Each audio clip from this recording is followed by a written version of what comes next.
বিশ্বকাপে মাঠে নামলেই ইতিহাস লিখছেন আর্জেন্টাইন অধিনায়ক। আর এবার তার রেকর্ড গড়া গোলেই শতভাগ জয় নিয়ে নকআউট পর্বে পা রাখল আর্জেন্টিনা।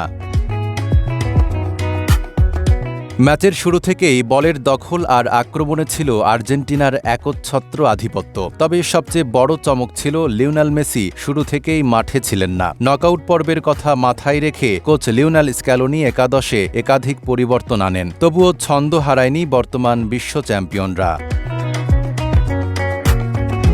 প্রথমে দুর্দান্ত এক ফ্রি কিকে জিওভান্নি লো সেলসো এগিয়ে দেন দলকে। এরপর লাউতারো মার্টিনেজ পেনাল্টি থেকে ব্যবধান দ্বিগুণ করেন। প্রথমার্ধ শেষ হয় ২-০ ব্যবধানে।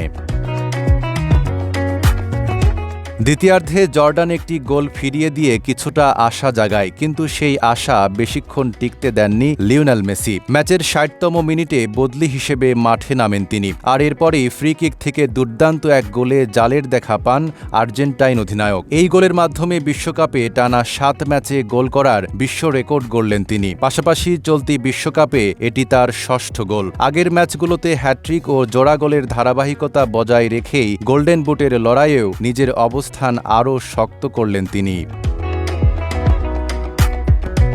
শেষ পর্যন্ত ৩-১ গোলের জয় নিয়ে গ্রুপ পর্ব শেষ করে আর্জেন্টিনা। শতভাগ জয়, দুর্দান্ত আত্মবিশ্বাস আর রেকর্ড গড়ে এখন নকআউটের পথে লিওনেল মেসির দল। Desk report, Dhaka post.